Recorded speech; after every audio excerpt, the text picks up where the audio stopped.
At Arizona State University, we're bringing world-class education from our globally acclaimed faculty to you. Ranked #1 in innovation for 10 consecutive years and #2 among public universities for employability. ASU isn't just ahead of the curve, it's creating new paths to success. Earn your degree from the nation's most innovative university. Online, that's a degree better. Explore more than 300 undergraduate, graduate, and certificate programs at asuonline.asu.edu. Network from Learfield. This is Gopher Basketball Weekly with Ben Johnson. Now, here's the voice of the Gophers, Mike Grimm. Welcome to another edition of Gopher Basketball Weekly with Ben Johnson, Mike Grimm, along with Justin Gard, and we are at the University of Minnesota practice facility, the Gopher indoor. I guess you wouldn't want an outdoor practice facility for basketball in this case, would we?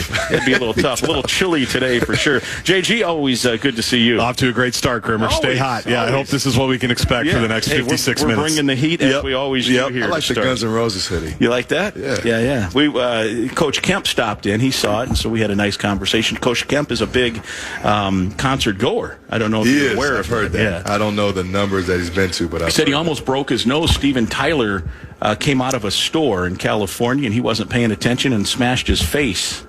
Steven Tyler of Aerosmith smashed Coach Kemp's face, and they had a little chuckle out of it. Steven Tyler made sure that he was okay, and then some autograph seekers came, and Steven Tyler disappeared. You probably should have let the face get smashed. Yeah, right. Who knew? Yeah, who knows where it could have led to? But here we are, ready to go, and the Golden Gophers are set to get ready to go to California, that West Coast trip, and we'll talk about that as the program moves forward, coming off of Saturday's setback to Illinois, and then a week off. In terms of games, obviously you're not doing nothing here this week, of course, and we're looking at your yellow pad. You've got some plays set up, all of this. So how is this week going in terms of no games but able to try to get some work done and prep? Yeah, no, this week's actually been going pretty good. I think, it's a good time for our guys to take a couple days here. We'll split up kind of our off days this week to get them some rest. A couple guys that are banged up, get them some extra days of multiple treatment, get them off their legs. These last 7 games, you want them to be as fresh as possible. I think you're seeing across the league the amount of just, knock on wood, injuries that teams have had and players have faced, and you can't have it. You got to put your best foot forward, and coaching matters. Players make a difference, and so now you're trying to find the way to manage those bumps and bruises or ankles and backs and knees, and any day you can steal to get guys those extra days of rest. This time of year, you want to do it, and then be able to have a day where we can just work on ourselves, which we did the other day, and kind of fine tune some things, and then get an extra day to dive into USC, who's playing pretty good basketball right now. How did you digest Saturday? Grimm mentioned the loss to Illinois. It was kind of a close game for a while, nip and tuck for a while, striking distance at halftime, and it felt like Illinois really opened the floodgates there in the second half. How did you what did you take from that game? Yeah, I think if you were just looking at the box score, if you would have told me we would score 74 in regulation, we would have 3 assists, really 2, because one of them was a shot clock violation. Turnovers, you mean? 15 assists as a team. I would have said, you know what? Probably going to have a chance these last 4 minutes. It's going to be a game.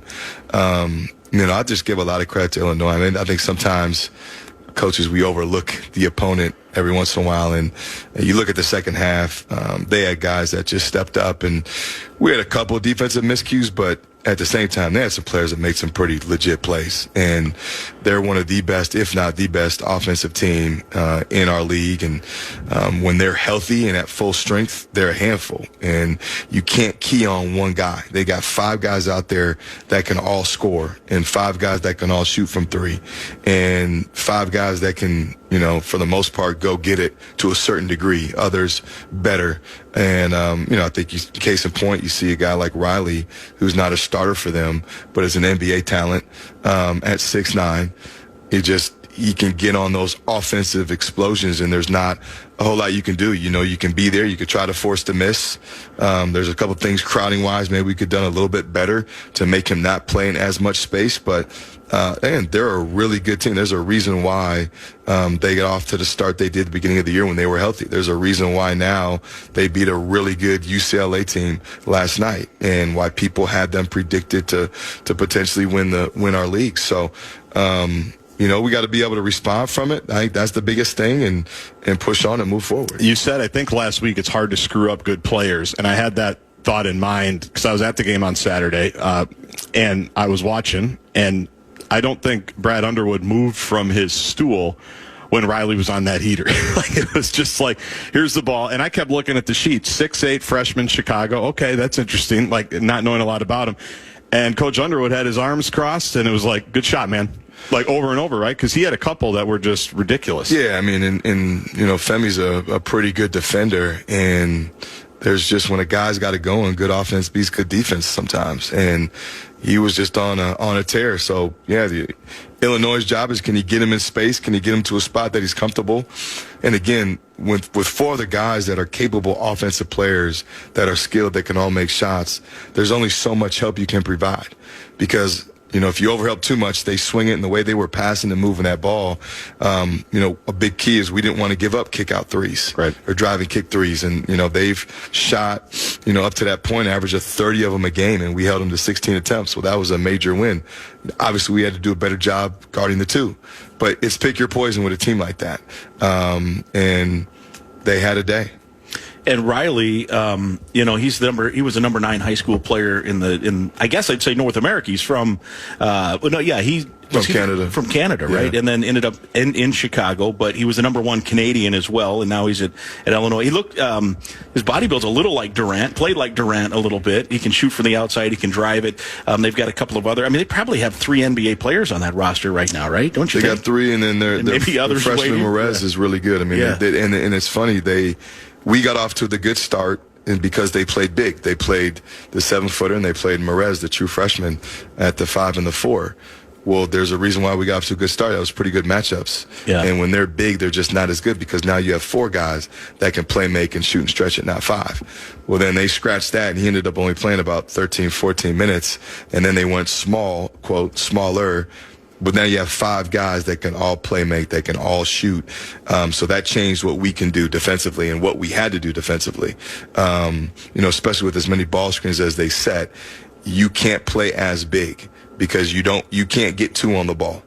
You get 2 on the ball, they're going to throw back, and now either they're making threes or they're swinging it, and now you're in constant rotation, and you're going to give up drives, you're going to give up kick-out threes, you're going to be scrambling too much. So we had to go smaller and match up. And again, the second half, I just thought they got to their spots.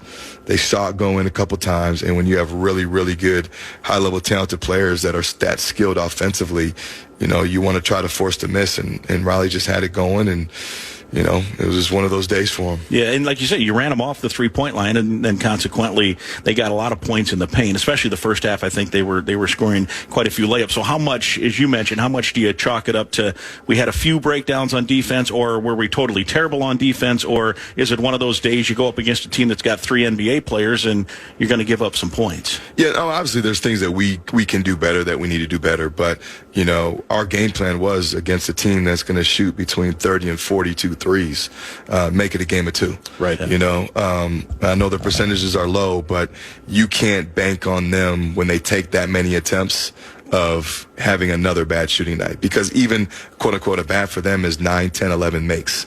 Well, for us, that's hard to overcome if a team's making 9, 10, 11 on the low end if they're shooting between 30 and 40. And so we wanted to first and foremost make sure we chopped those attempts in half, which I thought they did. They only took 16. I think the first half they maybe only taken 6. 6, yeah. And so that was a huge, can we make this thing a game of 2s? Because you can stay and survive in a game of 2s. And then, obviously when you do that, there's going to be stuff you give up. There's going to be some isolation plays because you are protecting the 3-point line. You got to be able to guard one-on-one or be able to shrink and recover and get back to force, again, tough contested 2s. And so, again, I thought the second half, to their credit, they ran some stuff. They recognized that. They went inside more. They drove it more. They kind of piggybacked off some of the actions they ran the first half because they knew that we were taking away the threes. And, they made shots, and we didn't do as good of a job kind of forcing the misses. That's hard when you're going along, because you said last week we got to watch them shooting threes because they get rolling. But when they're also efficient on the twos, right, and guys are posting up and it looks easy at times, like, why aren't they sending anybody? You know me, I sit in the crowd, so I get everybody's opinion. Like, where's the double? Go bigger. Why are you doing that? But it's mostly just to kind of string it along, right, and try to keep yourself in striking distance, make a run, get the crowd involved, and then go. Yeah, no, exactly. It's pick your poison. Against good teams, you're not shutting everything down. It's pick your poison, and from that, can you force a miss?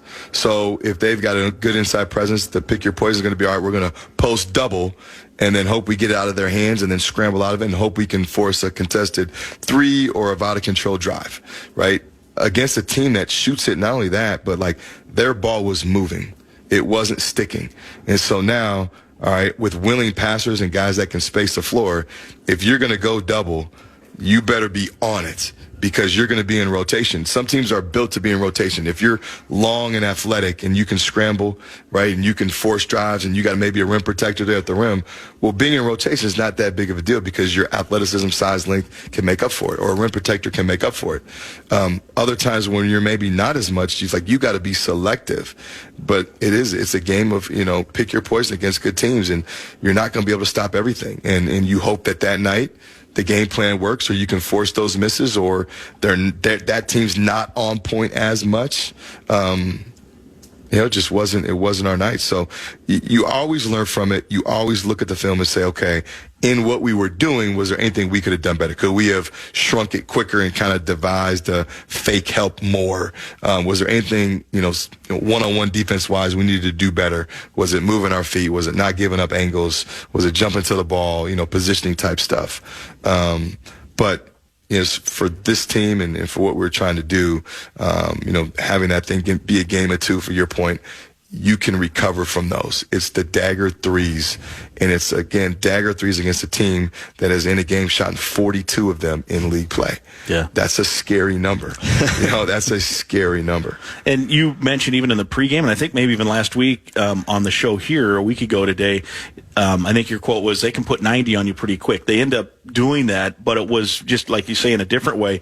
But I did think in the second half, they did hit a couple of threes, and then all of a sudden, like what you said, you look up and it's like, it's 22 all of a sudden. Yeah. And it's like, man, they hit, I think it was back-to-back threes, and that 6 points is, from 14 to 22, and the next thing you know, it's like, well, going to be tough now. Yeah, no, it in college basketball now, the three-point line is such a deciding factor, especially if a team utilizes it a lot, and you're guarding, significant number of attempts. Even teams that don't shoot great know you have to shoot them, because if you don't and it's not even part of your equation to win, you have no shot.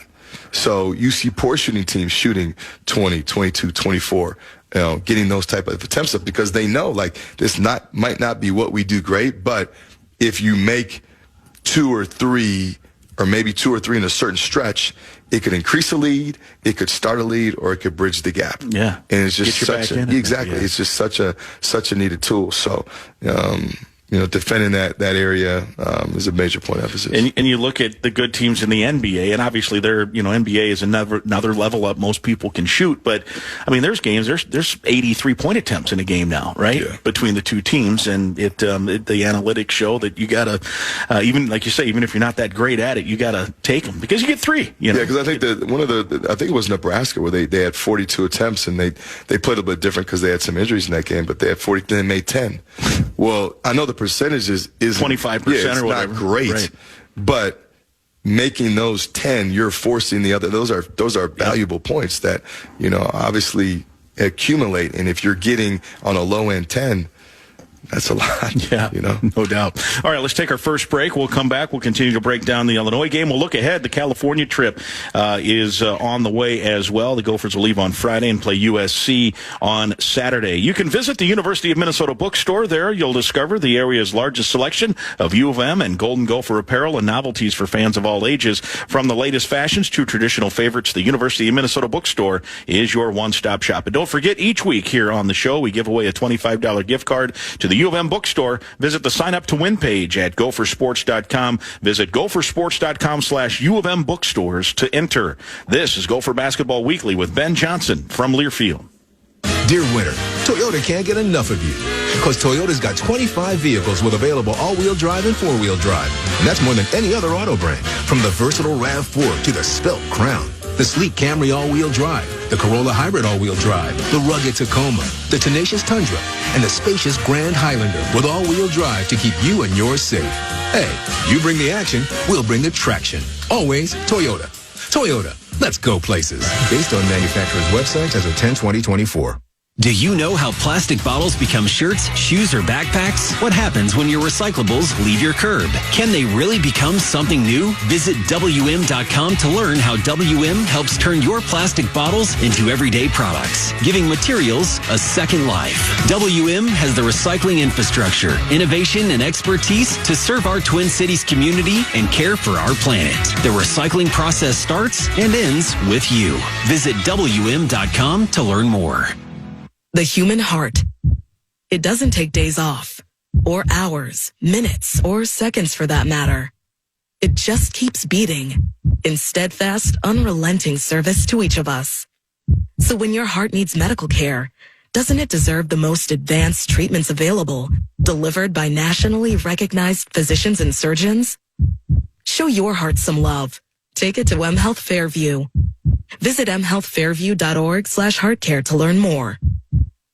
Are you looking for concert or sports tickets? As a local Minnesota company, Ticket King is a company you can trust. They have seats to fit every budget and even offer parking or tailgating passes, and all tickets are guaranteed. Each order is personally attended to by one of our dedicated customer service representatives who are committed to providing you with a courteous, professional, quick, convenient experience. Visit us at ticketkingonline.com or call us directly at 612-341-4131. U of M looks good on you. Shop the largest selection of University of Minnesota clothing, accessories, and gifts at the University of Minnesota bookstores. Love to read? Check out their huge selection of books. Want competitive pricing on the latest technology, tech accessories, services, and repairs? U of M Bookstores has that too. Visit the U of M bookstores in Kaufman Memorial Union, the St. Paul Student Center, game day kiosks, or online at bookstores.umn.edu. I'm Clay Geary, walk-on turned scholarship wide receiver for Gopher football. And I'm Ben Utek, U of M alumni, Super Bowl champion, and Tony Dungy Uncommon Award winner. We understand championship culture, which is why we're part of the True North family of companies. True North invests in only elite teams, like the champion team at Sunbelt Business Advisors. With more brokers, buyers, and offers, Sunbelt gets owners more than the market average. Learn more about this True North company at sunbeltminnesota.com. How much can you save when you shop Cub? Let's just say you might need a bigger cart. We've lowered prices so you save more. On Essential every day, it's easy to see the savings. Across the aisles, from pantry products to frozen foods to delicious dairy and more. Your family will love it, guaranteed, or your money back. Shop Cub and save today.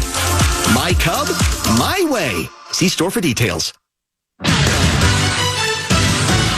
The University of Minnesota teams and traditions are legendary. Our team at Strategic Wealth Designers are proud to be a partner of Minnesota Athletics. What an honor to be working together.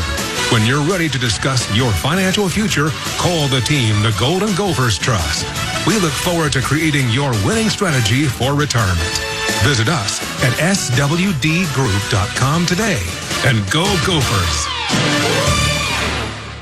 Playing the Minnesota Lottery is exciting, so here to tell you all about it is me. And to make it more exciting, I'll be using my movie trailer voice. In a world where we all crave more play in our day, one woman's journey leads her to the convenience store. Coming this year, scratch games from the Minnesota Lottery. And you're going to want to play because anything can happen when you say, I'm in. Must be 18 or older to play. No matter who you are or what you do, there's a Ford vehicle that can help you own the day. Make life on the go feel like a breeze in the new Ford Explorer. Make tough tasks look easy with the powerful performance of a new built Ford Tough F-Series truck. The best-selling trucks in America for 48 years. Or take your adventures in the great outdoors to a whole new level with our Built Wild family of Ford Broncos. Whether it's for work or play, there's a Ford with a great deal waiting for you at your local Northland Ford dealers. Don't wait. Get behind the wheel of a new Ford today, based on calendar year total sales.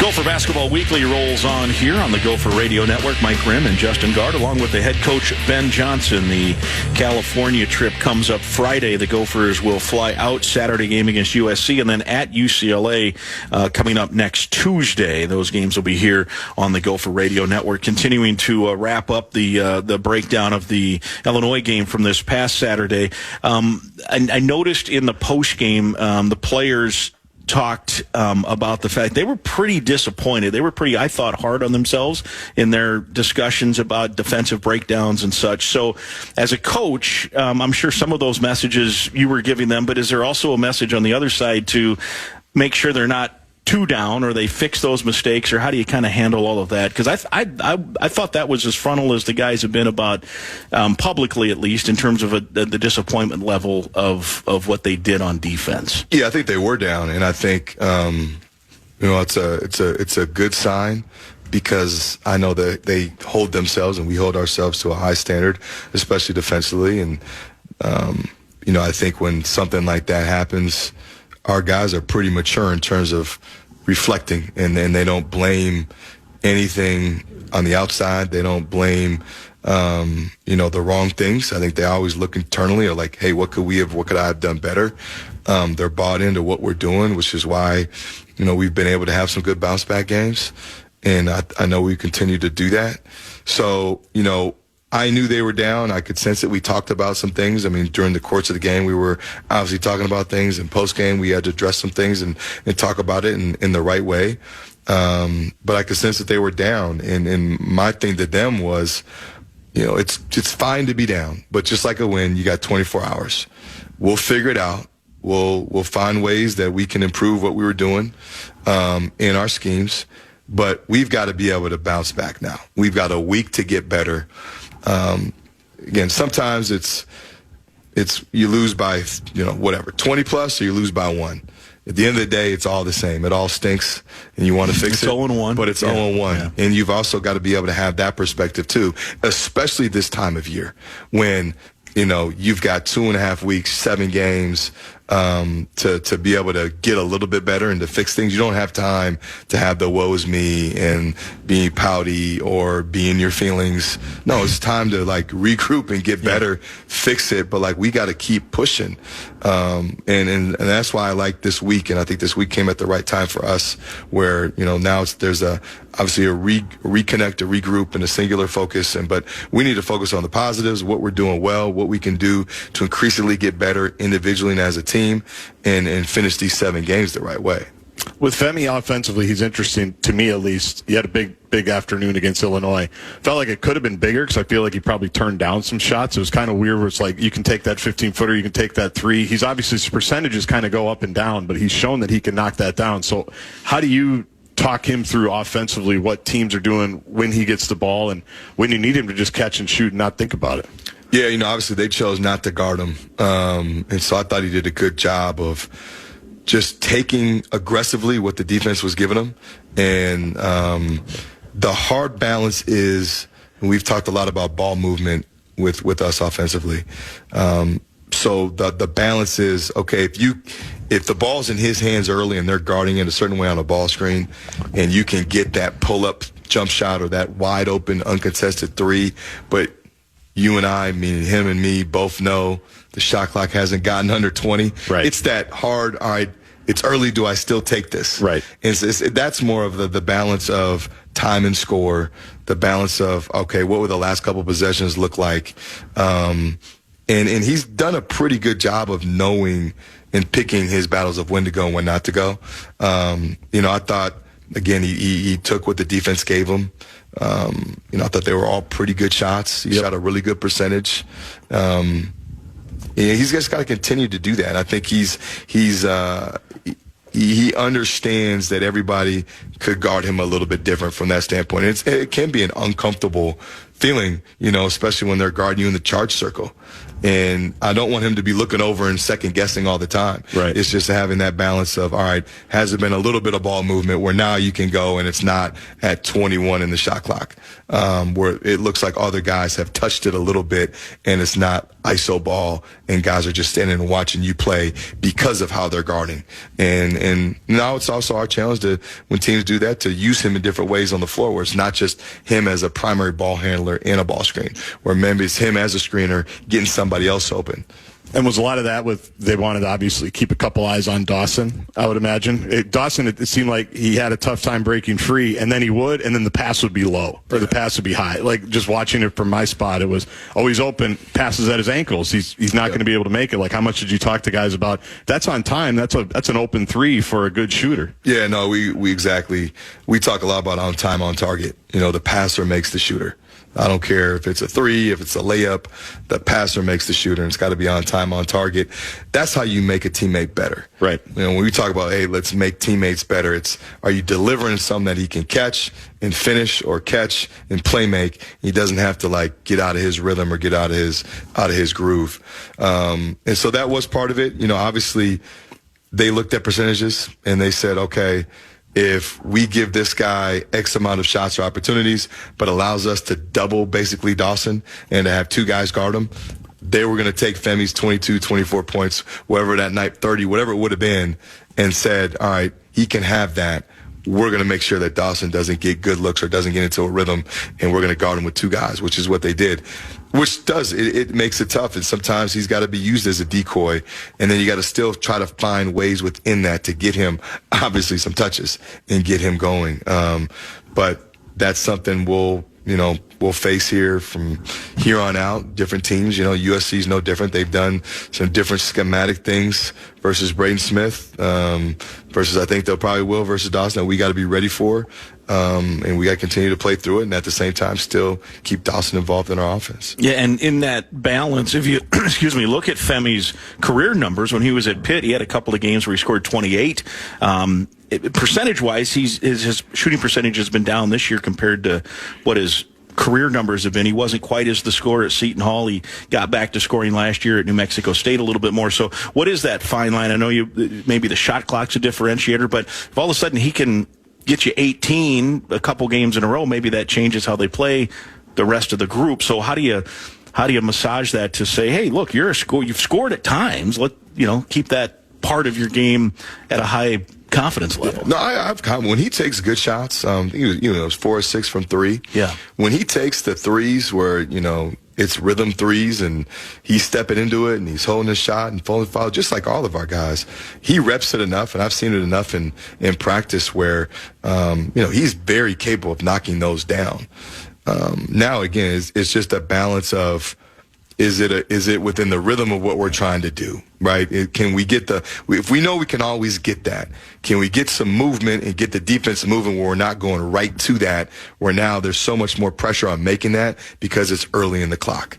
And now you've increased possessions in the game. I think that's more of it, is when you take the early ones, there's more pressure to make it because it's early in the clock. Yeah. You haven't probed, you haven't made the defense work, you haven't worn them down a little bit. And so that's what we just try to get to, is you want multiple guys that still touch the ball so they feel a part of it, and it's not a one-on-one, two-man game ISO show. But you also want the defense has to work. All right, let's take another break. We've got the long contested 2 with Justin Gard and Ben Johnson coming up after the break. We want to remind you each week we give away a $25 gift card to the University of Minnesota bookstore. Visit the sign up to win page at gophersports.com. Visit gophersports.com/U of M bookstores to enter. The long contested 2 is on the way. It's Gopher Basketball Weekly with Ben Johnson from Learfield. Welcome back. Gopher Basketball Weekly with Ben Johnson.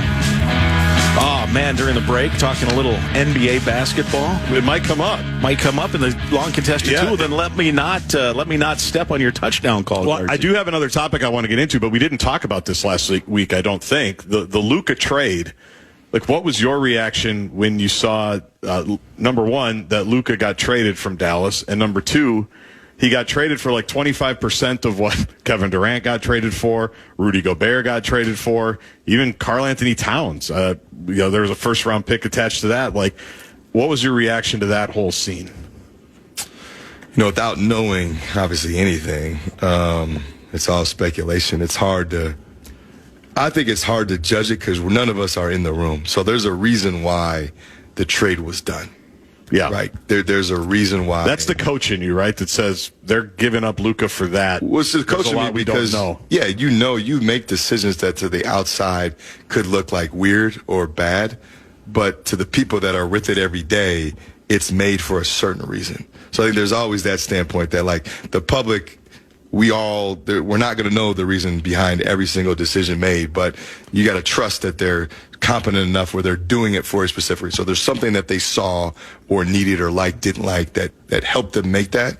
I honestly think, and I hope he's fine, but people act like AD's a bum. Yeah. Like, outside of Joker, he's probably the best, most dominant big in the league, and he's only, 31, 32. Right. And so, he's got to keep his health, and I get that. But a healthy AD with what they're trying to do in win mode now, I think makes them dynamic defensively. You already have Kyrie. I think Max Christie's proven he's very undervalued, and he's a guy long-term that's going to be really good, that you've got for, a number of years. Clay's in his heyday. I mean, they're in win mode now. And so if you don't think a guy is what you need right now in a window of 1 to 2 to 3 years, then that probably plays into it too. And again, when AD's healthy and he's still in his prime, and they're in win mode now, like, I get it. And I think sometimes you got to let stuff play out a little bit for sure before people lose their mind. For sure. Now, how much, because you deal in a way with salary caps now, how much do you think having to pay Luka Supermax next year, when you see what this second apron has done to a million teams, Timberwolves right there with them, right, to what they can and cannot do later if you're at a certain number, the luxury tax, how much do you think the NBA is trying to figure all that out, not just with this, but just in general, these huge Supermax deals that used to be able to have 2 or 3 of them and not really think too much of it? Seems like people are rethinking that now. Well, I think it's a huge deal because, to your point, if you only have one or the opportunity to have that one now, that's a big-time signee, a big-time player, you can't miss on that. Like, there's no room to miss on that. And again, when you're divvying out that type of money, I think ownership's part of it, the president, the GM, all of those people they need to be aligned on, all right, if we're going to put out $350 to $400 on one player, this better be the guy that we're building this thing around, not just for a 1 or 2 year window, but for the duration of what he's going to be playing. I mean, you're signing a guy to that contract hoping he's your franchise guy, and for years and years and years, you all need to be on the same page. That better be the right guy that everybody is bought into and that you feel like is going to be conducive to winning, especially when, say, you maybe lose a Kyrie, right? Or you lose a Clay to retirement or to whatever. So I do think when you're talking about that massive of a number, everybody needs to be on board with the right guy, because it is a 5, 6, 7, 8 year plan, and you're taking away a huge chunk of money. Luka and LeBron equals what to you? Oof. Obviously it's going to be, potentially fun to watch. It'll be interesting because I do think at their best, those guys do dominate the ball. I mean, they're playmaking guards. They're dynamic in that space. I'll be anxious to see what that looks like, especially if they can make a strong push here to get to the playoffs. But I do think the big thing is with Luka. I mean, he's got to physically get healthy and get right, to make a big run. And that's going to probably be the expectation. You make a trade like that. People want results and at the highest level now.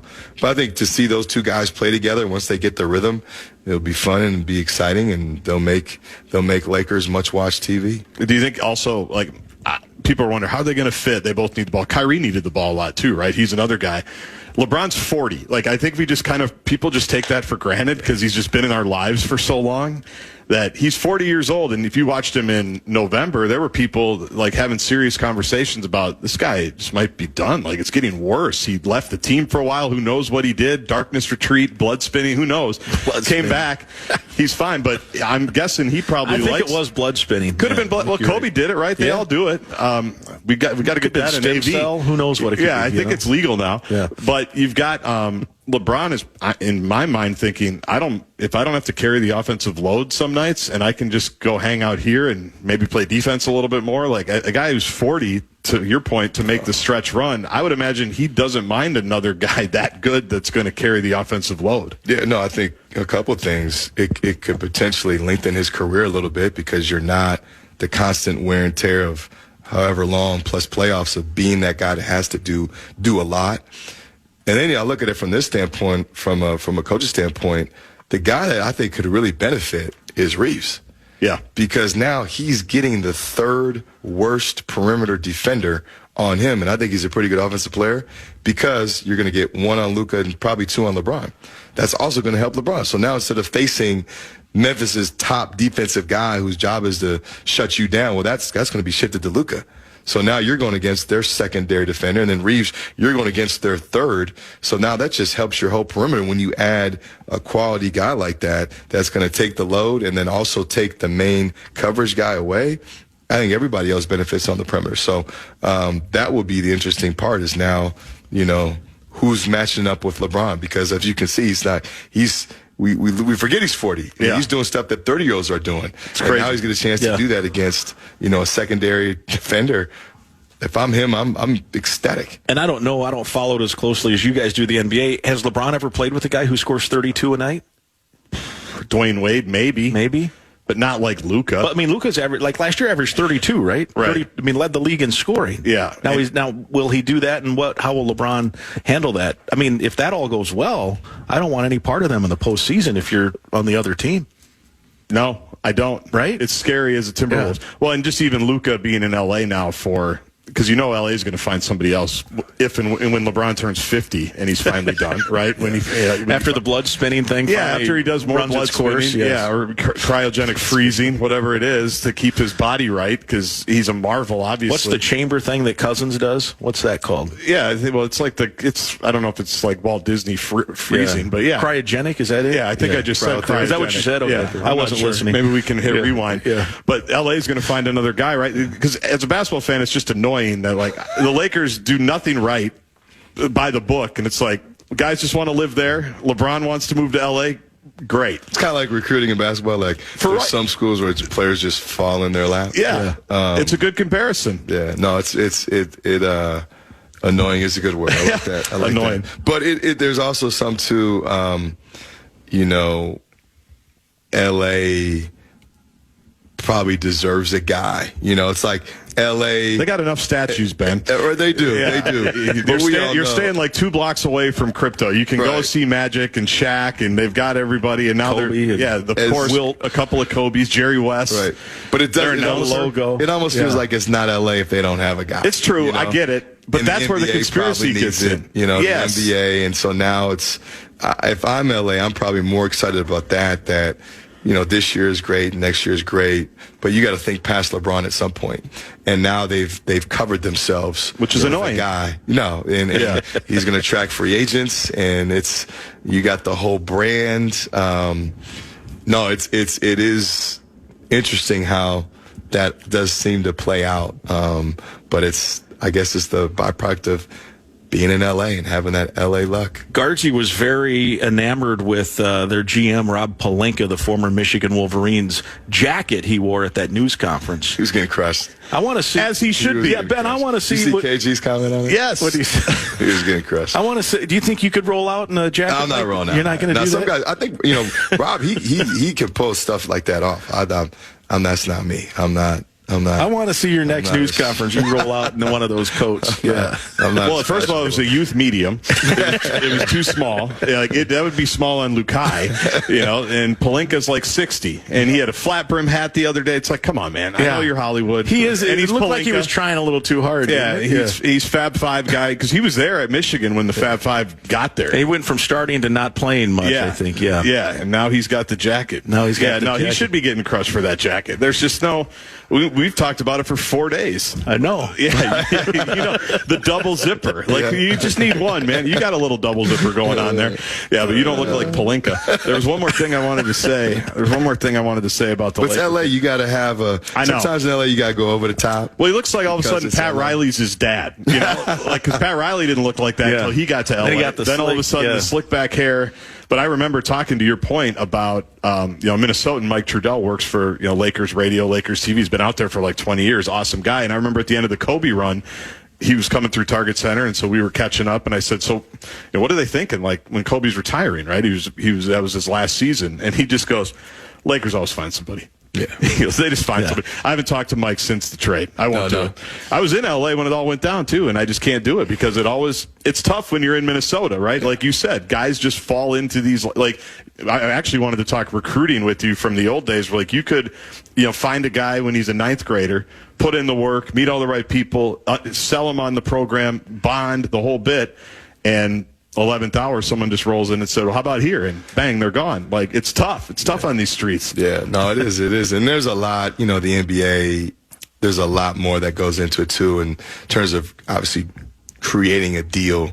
And there's, Dallas probably knew there's only certain teams that they could even call that would do it because of the re-signing standpoint of like, okay, you could call Charlotte and they could have a crazy deal, but like, Luke ain't re-signing in Charlotte, so Charlotte's not going to make that deal because they know bad return on investment, So sometimes the whether it's recruiting or trades, those guys get the call that others don't because they know there's an opportunity there or there's a chance that like, hey, shot in the dark, if I call whatever school on the West Coast that's got beaches, my top 50 kid, if they got interest, hey, that's an eye-opener versus, Middle America or something like that.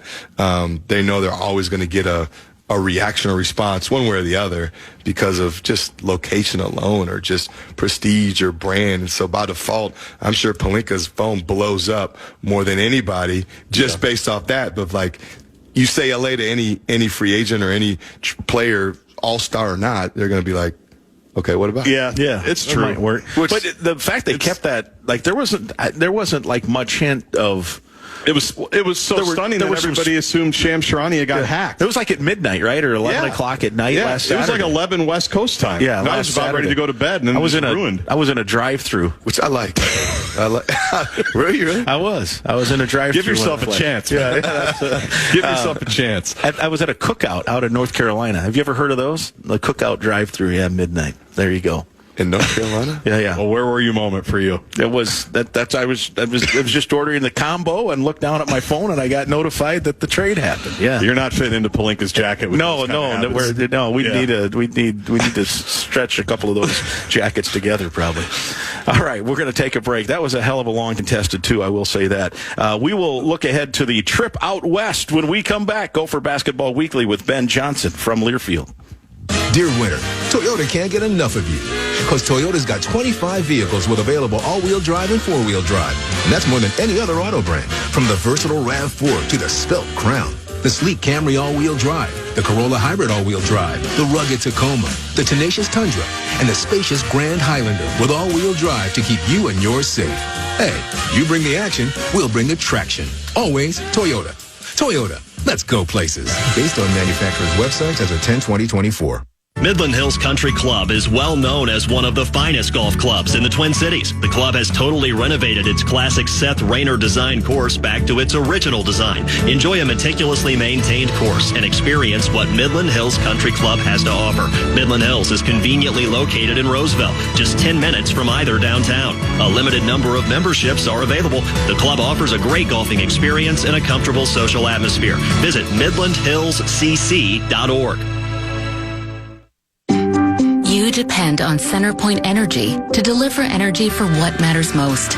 to you, your neighbors, and throughout the land of 10,000 lakes, so we can all make a better tomorrow.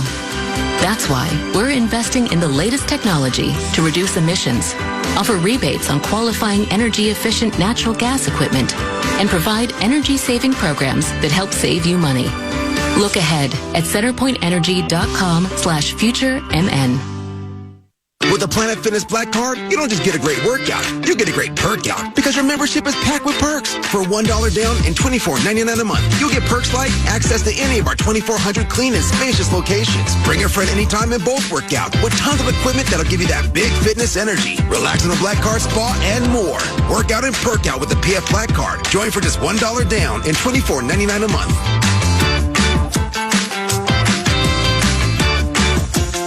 See Home Club for details. Fan. Traversy really running the show here, so we thank her for all of her help as well. So it's now off to California. Each of the Big Ten teams making the one trip west. It's either the Seattle, Eugene, Oregon trip or it's the L.A. trip. And this has been talked about. It seems like every one of my colleagues that we talked to in terms of the radio guys and everybody else, the women went through it as well. Yeah. You would think that they've never played basketball in L.A. before. It's the small talk. It's like since August, LA trip, well, how do we handle the L.A. trip? Do we do 2 hotels? Do we do 1? So you and Ryan Livingston and the whole gang, you've got it all figured out. We do. Liv's got it figured out. I do think that has been the talk with just navigating LA with a bus and just getting from practices and shoot-arounds and hotel and game and all that stuff. So I do know that was probably the one issue, teams were trying to figure out is, all right, after the first game, what do you do second game as far as the hotel and changing it out, and when do you go and when do you not go, and you're going to hit traffic. Setting up the practice times because they're not always ideal. So sometimes if you don't have a good time, you got to go to a local school to do it. What's close to the hotel where you're not going to hit by traffic? What's not close? All that. The logistics of that you're trying to figure out. And then you've got a day where it's kind of freed up. So trying to figure out, all right, what do you do team wise on this day, and how do you keep the guys occupied at the same time and give them a little bit of rest? It's USC to start Saturday at 3 o'clock. Al Nolan and I will take air at 2:30 from LA, and then Tuesday it is at UCLA. USC is an interesting team. You look at their schedule; they've got a win at Illinois, right? They've had a couple of injuries here of late. They got a totally dominating win last night against Penn State. So what do you see from the Trojans? Really, really talented, athletic, long. Don't have a prototypical quote point guard, but have guys that can handle it and bring it up and initiate offense, but they just have really good size 1 through 5. They can go 6'6" across the board at all 5 spots, and with that, you got interchangeable defenses. There's different things you can do. You can switch all 5.